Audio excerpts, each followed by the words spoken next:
Good afternoon, everyone. Welcome to another Google Hangout on Air with Dave Collins. This afternoon, we're going to be looking at managing student projects through the use of Google Apps, basically how we can keep track of what your students are doing. Just give everyone a couple of minutes to join, so just relax if you're already in here. I highly encourage you to open up the chat window, which can be done by taking your mouse over to the left-hand side of the Google Plus window and clicking on chat, which will make a little box appear on the right-hand side, and then you can enter your chat message, and then I can go and type welcome everyone to today's. Need to be able to type just a little bit better. The space bar would help me a lot. Everyone to today's Google Hangout on Air. And now that I've done that, that should appear on your right-hand side. I encourage that everyone who is viewing this afternoon to put your name in there and to be able to let everyone know where you're from, what school you're at, maybe what subjects you teach, and that will really be helpful for us. Obviously, there's a number of you who may watch this later on by YouTube. I know there's a number of people who this week would normally watch it but have meetings on this afternoon, and so obviously the real advantage of using a Google Hangout on Air is the fact that very simply it's automatically straight there at YouTube, and if you go back to the Google Plus page for this, you'll be able to find the archive as soon as we finish. So I'll just give people a little bit of time to connect. If you're a new viewer now, just if you can move your mouse to the left-hand side and go to the blue logo to pull up your chat window, and then let us know who it is that you are watching, where you are watching from, what school you're at. And if you've got any questions as the afternoon goes along, I encourage you to put them here in the box. Hope everyone's having a nice and relaxing term 2. We never have much happen in Australia in term 2, realistically. Just 1,000 reports probably to write, and parent interview nights, and my school's even starting to start working out what subjects kids want to do next year. So yeah, it's a slightly busy term for all of us involved. Okay, well, this afternoon I'm going to be taking you through a seminar which I've presented at a number of EdTech summits, which is basically using Google Apps to manage students' projects. And to make it nice and easy, I have actually got a set of slides which have got basically all the notes in here already. So I'm going to put that link into the chat window now so that if people would like to, you can get your own copy of the slides up. And one of the reasons I want you to have access to the slides is that within the slides, there are a whole lot of links to YouTube videos which show you what this afternoon, but we'll do it as a pre-recorded fashion. And so if you want to go back and just watch a small segment rather than having to watch the entire afternoon, or you just need that, by accessing these slides, which is basically just Google PowerPoint, that's their version of it, you'll be able to work from there. So I'm going to take away my lovely face and let you start looking at the slides that we have set up here. So I'm going to click on that, and you should now have access to my slides. And I'm going to slip through these and talk through them a bit, and then I'll demonstrate some of the things that we've got there. So once again, I encourage you to put your name in the chat window and to let people know that what you're looking at, what could be questions we can answer. So I've been teaching projects for a long time now. I've actually been involved in teaching projects as a computing studies teacher since the early 2000s when the new syllabus documents came out in New South Wales. But also in recent years, my school has taken a little bit more seriously, and I attended the Buck Institute's PBL World, Project-Based Learning World, in the Napa Valley in 2013, and it was a fantastic event. If you ever get the opportunity, I really do encourage you to go there. I've got some links here within the presentation which will just really help you if you are interested in refining what you do in project-based learning. You may choose to go to some of these sites. They've been very inspirational for me. So the Buck Institute site here, 8 Essentials for Project-Based Learning. I recognise that the Buck Institute are refining them at the moment, and they've come up with a new set of what they call gold standard PBL. But this is the initial one that I liked when I first started to look at PBL, and so it's still a really good document. Just want you to recognise that they've updated some of these. And then I also give you access to the Innerborough School's website for project or professional learning, and specifically our project-based learning page. So there's a number of resources there which you may choose to want to use. So I guess as I start into projects this afternoon, I want it to be nice and clear that projects are quite often got some rather complex definitions. I'm going to go for a very simple one this afternoon, and that's just that a task that students work on over an extended period of time to demonstrate their understanding of their learning. And so when we look at trying to be able to work in this area, it's probably good to recognize that students quite often get lost. It's not something that they plan to do, but if you set them a task which has 4 or 5 weeks to do, the natural inkling for most of them is to just try and do it in the last 2 days and have a nice and relaxing time before that. But I guess for them, a lot of them, it's actually learning the processes that they need to follow to be able to do and complete a project to the best of their ability. And so a lot of the strategies I'm going to be talking about this afternoon are strategies that I've come up with which help me as a teacher monitor what the students are doing in my class. Now, in a lot of senses, I could actually say, well, I don't really need all of these. I could just be moving around the classroom every lesson and just clearly keeping track of what students are doing. But I recognize that sometimes I need some scaffolding myself as a teacher to help me be a bit better with it.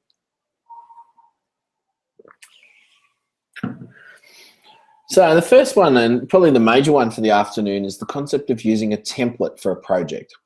A template basically is a set of pages that I've put together where the key steps that each of the people in the class need to complete as they go along need to actually fill in. They each have their own page. So I'm just going to click on this here. If you haven't used it before, if you click on the template sample, it has an address, and this is one that's available to you just to be able to pull up on your own screen.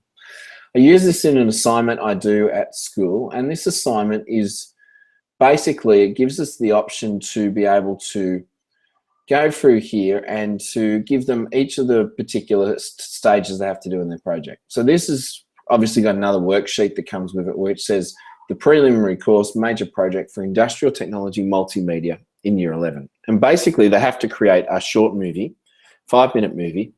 And it's not just a process of go out and film it, edit it, and hand it in. We actually are very interested in the process. And if you know much about Year 12 Industrial Tech Multimedia, you'll know that that's quite a significant thing. So all I've done is I've created a Google document. I've put in the headings that we want here: preliminary course, major project, front page. And then I've left some instructions for the students in the blue writing. And so this is the title page. Place a still image of your final project here. So when they're finished, they actually come in and they would delete that section and put in a photo. And I'm going to show you one that's already been completed by another one of my students shortly. I have a table of contents page. We'd expect in the HSC portfolio to have a table of contents, so we do the same thing in Year 11. A clear outline of the pages that they need to have and how they can work from that there. Next one, all students are expected to complete research.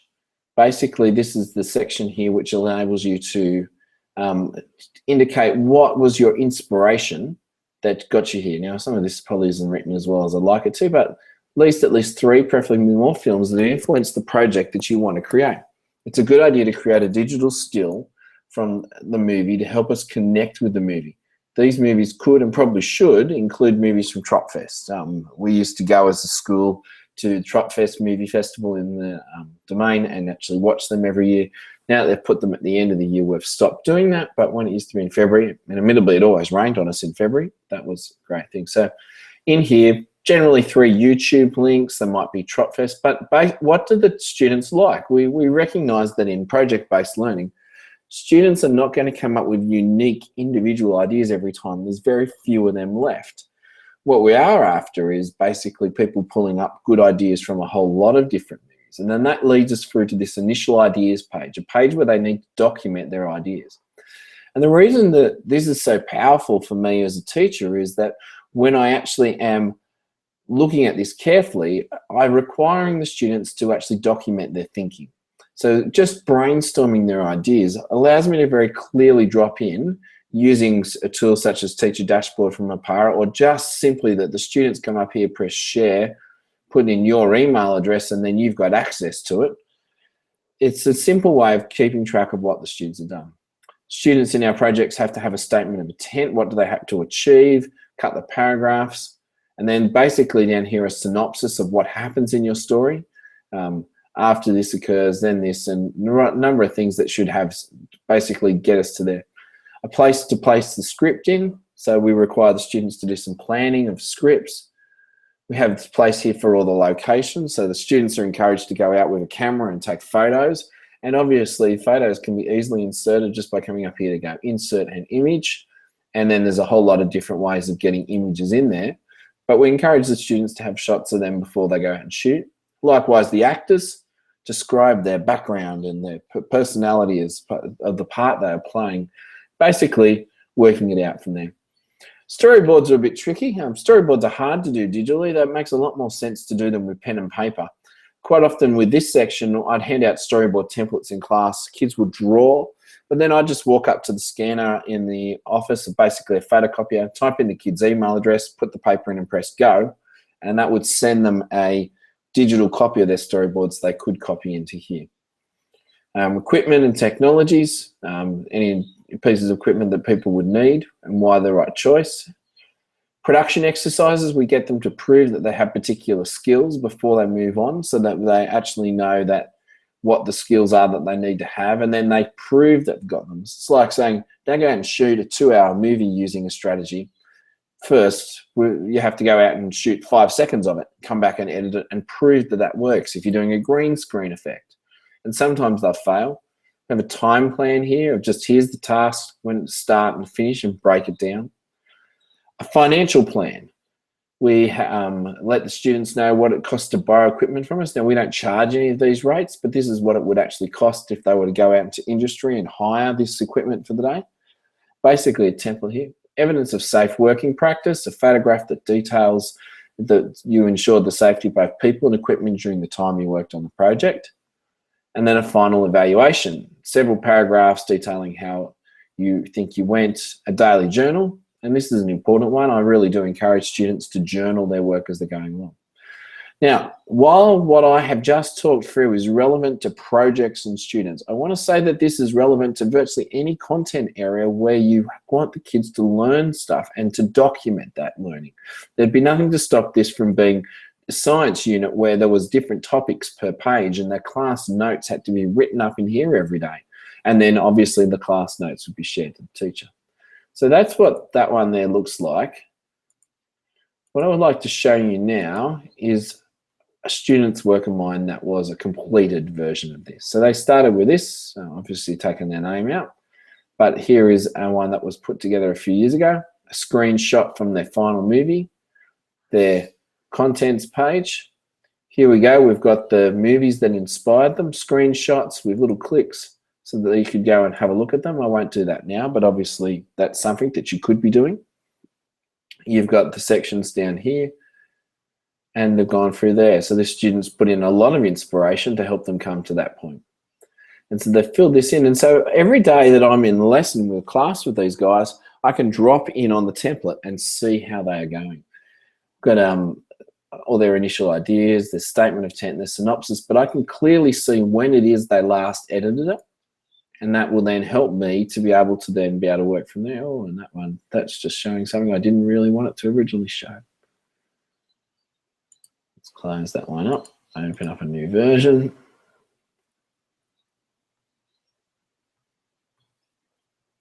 That student was aware that I was using her documentation, but I probably wasn't going to publish her name.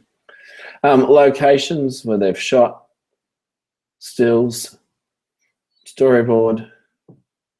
I think in this particular scenario, the student didn't actually hand in the storyboard digitally, they handed it in physically, which I don't have a real problem with. Equipment they used, production exercises they did in class. Excuse me. Working it through, the financial plan. Basically, it gave me sections of, as they were going through and completing each stage, I could see the documentation would change. If I waited for the documentation to be handed at the end, generally what happens is the documentation is done at the end. And so we don't actually get to see anything as we're going along. It's quite often gets fake. They do it and then they write it. At least this way, because I'm continually looking at it, I have the opportunity to see where they're coming up.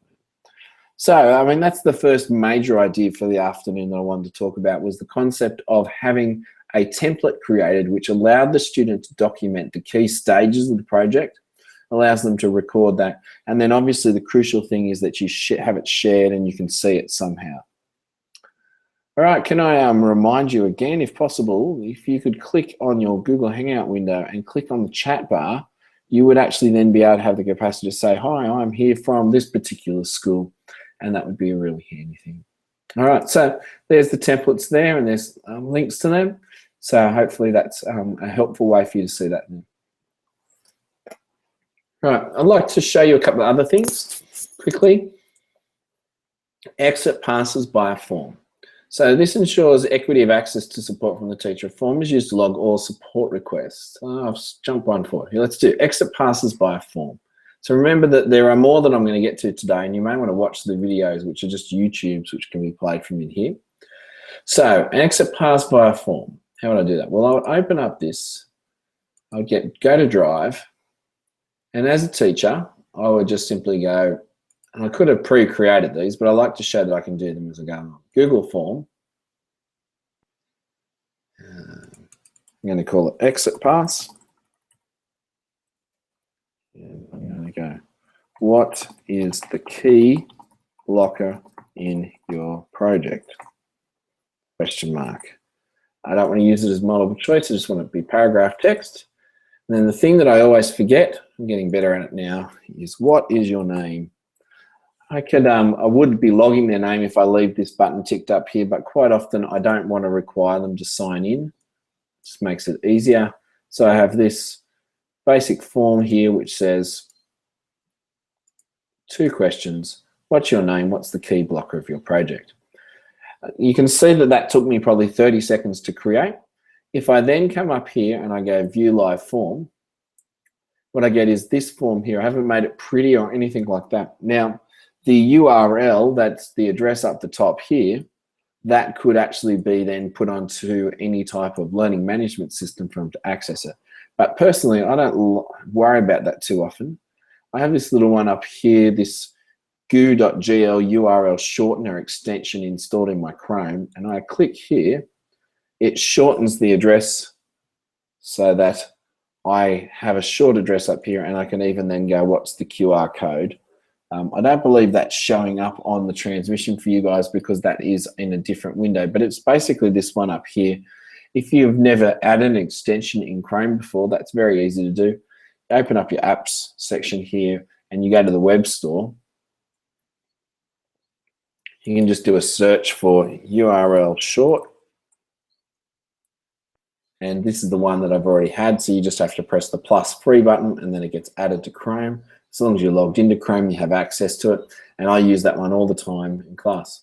So what then happens is from that form, the students will have to go in there and type it, and I can quite often stand there with my laptop at the door, and I will get this spreadsheet, and as soon as they enter information, what's the key blocker in your project and name, I can go, oh yeah, you've written a response for me, and I don't let you exit unless you have actually typed something in there. It's called an exit pass for a reason, and it's a really good way of just clearly checking what they're up to.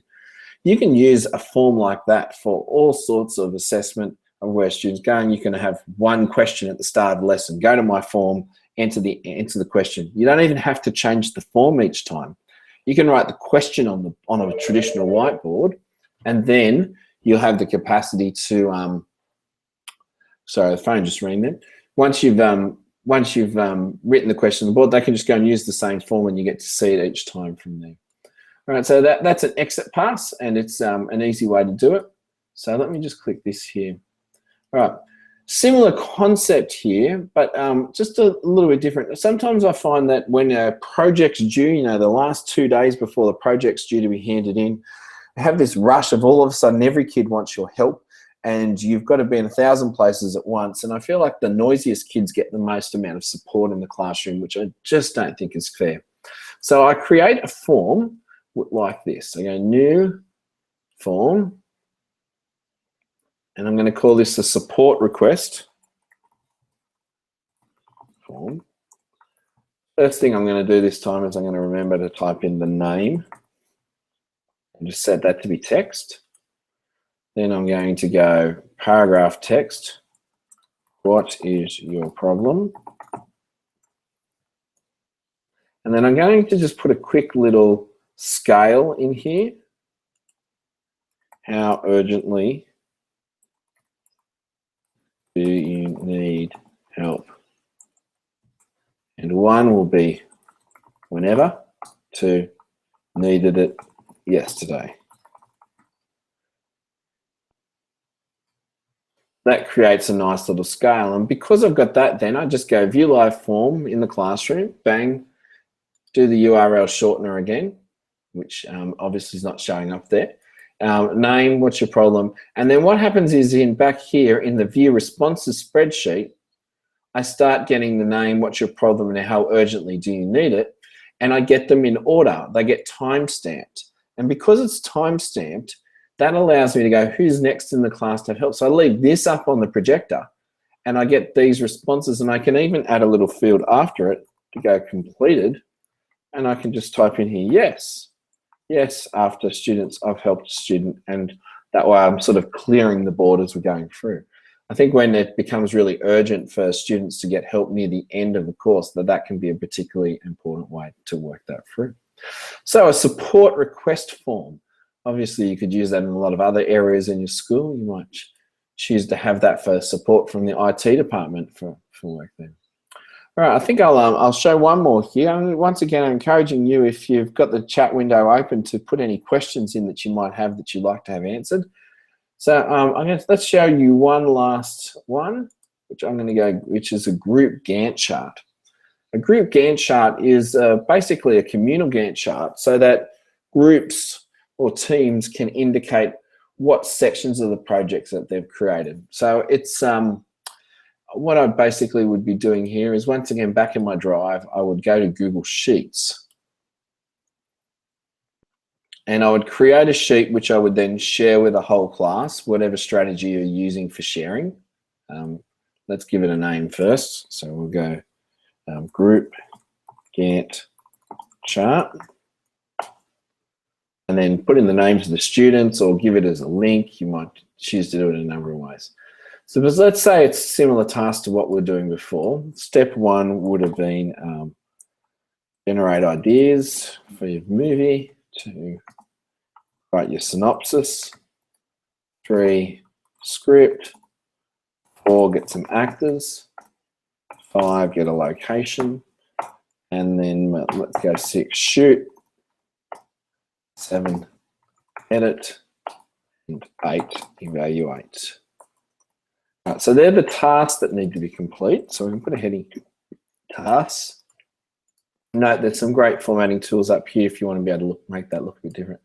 And then let's say this is a group project. I'm going to go group 1, group 2, group 3, group 4. Just fix that one up there. And then basically, I might put the grid on it just so it makes it a little bit clearer that it is set up like that. And I have this spreadsheet shared amongst the class, and it could be just students' names all the way across too. I could have 20. It's partially used as a shame type of thing. Who's ahead, who's behind? I guess that it works a bit like that. But what basically the groups would do is they finish a task, they'd go in, all right, I've generated ideas. You'd come in here and you would just shade your section of the spreadsheet. When you've finished generating the synopsis, then you'd have it there. And then group 2 could also then go, oh, well, we've done that now, but we've actually also done our script.